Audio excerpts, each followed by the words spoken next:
జనరల్గా మనం అందరం ఏం ప్రాబ్లం ఫేస్ చేస్తూ ఉంటామంటే అందరం సంపాదిస్తాం. జాబ్ చేసో, బిజినెస్ చేసో, లేదా మనకున్న ప్రాపర్టీస్ నుంచి వచ్చిన ఇన్కమ్ సోర్సెస్ నుంచి మనీ అయితే ఎర్న్ చేస్తాం. కానీ సంపాదించిన మనీని ప్రాపర్గా మేనేజ్ చేయలేకపోవడం వల్ల చాలా ప్రాబ్లమ్స్ ఫేస్ చేస్తూ ఉంటాం. ఓకే, సో మనీని ప్రాపర్గా ఎలా మేనేజ్ చేయాలా ఇలా చూపిస్తాం. జనరల్గా మనకు ఉన్న 3 టైప్స్ ఆఫ్ సోర్సెస్ ఉంటాయి. ఒకటి యాక్టివ్ సోర్సెస్ ఏంటి, జనరల్గా చాలామంది జాబ్ చేసి ఇన్కమ్ ఎర్న్ చేస్తూ ఉంటారు, కొంతమంది బిజినెస్ చేసి ఇన్కమ్ ఎర్న్ చేస్తారు, లేదా ప్రాపర్టీస్ నుంచి ఇన్కమ్ అయితే మనం ఎర్న్ చేస్తూ ఉంటాం. ఓకే, ఈ ఎర్న్ చేసిన మనీని మనం ఏం చేయాలంటే డైరెక్ట్గా ఎక్స్పెన్సెస్ పోకముందు మనం కొంత ప్యాసివ్ ఇన్కమ్ వచ్చేలాగా ప్లాన్ చేసుకోవాలి. కొంత ఎఫ్డీ చేసుకోవచ్చు, స్టాక్స్లో డివిడెండ్ వచ్చేలాగా ప్లాన్ చేసుకోవచ్చు, బాండ్స్లో ఇన్వెస్ట్ చేసుకోవచ్చు, మ్యూచువల్ ఫండ్స్లో, పోస్ట్ ఆఫీస్ మంత్లీ ఇన్కమ్ స్కీమ్స్లో, ఐపీఓస్లో మనం ప్యాసివ్ ఇన్కమ్ వచ్చేలాగా, ఇవి కొన్ని ఇంకా చాలా ఉండొచ్చు, మనం ప్యాసివ్ ఇన్కమ్ వచ్చేలాగా ప్లాన్ చేసుకోవచ్చు. తర్వాత మనము స్టాక్ మార్కెట్ ఇన్కమ్ కూడా, ఇది ఒక అడిషనల్ స్కిల్, మ్యాండేటరీ కాదు అందరికీ. ఎవరికైతే పాసిబిలిటీ ఉందో వాళ్ళు ఈ స్టాక్ మార్కెట్ స్కిల్ని నేర్చుకుంటే మనకి అనదర్ 6 to 7 సోర్సెస్ యాడ్ అవుతాయి అనమాట.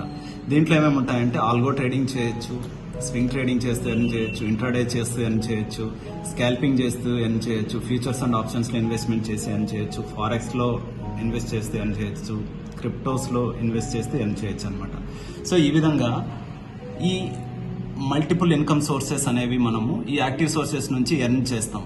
ఓకే, ఈ ఎర్న్ చేసిన ఇన్కమ్ని మనము ప్రొటెక్ట్ చేసుకుంటాం. ఓకే, ప్రొటెక్ట్ చేసుకొని ఆ తర్వాత మనము ఈ స్టాక్ మార్కెట్ స్కిల్ మీరు కనుక నేర్చుకుంటే గ్రో చేయొచ్చు.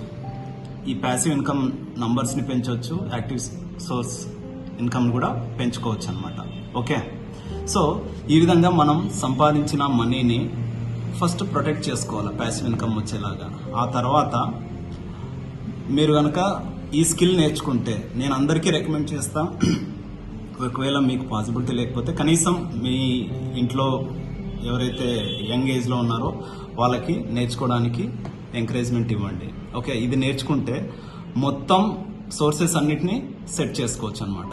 ఓకే, సో ఈ విధంగా మనకిప్పుడు ప్యాసివ్ ఇన్కమ్ నుంచి వచ్చిన దీంతో కొంత రిస్క్ చేస్తాం, కొంత పోర్షన్ని రిస్క్ చేసి, ఓకే, స్టాక్ మార్కెట్లో కొంత పోర్షన్ మాత్రమే రిస్క్ చేసి రివార్డ్ తెచ్చుకోవడానికి ప్రయత్నం చేస్తాం. ఓకే, ఈ ప్రాసెస్ని ఇలా కన్సిస్టెంట్గా మెయింటైన్ చేస్తూ కొంతకాలం తర్వాత పేషెన్స్గా మనము ఈ ప్రాసెస్ అంతా రిపీట్ చేస్తే కొంతకాలానికి మనకి ఆటోమేటిక్గా ఫైనాన్షియల్ గ్రోత్ వచ్చేస్తుంది. మనం ఎప్పుడైతే ఫైనాన్షియల్గా గ్రోత్ వస్తుందో ఆటోమేటిక్గా మనకి టైం ఫ్రీడమ్ వస్తుంది.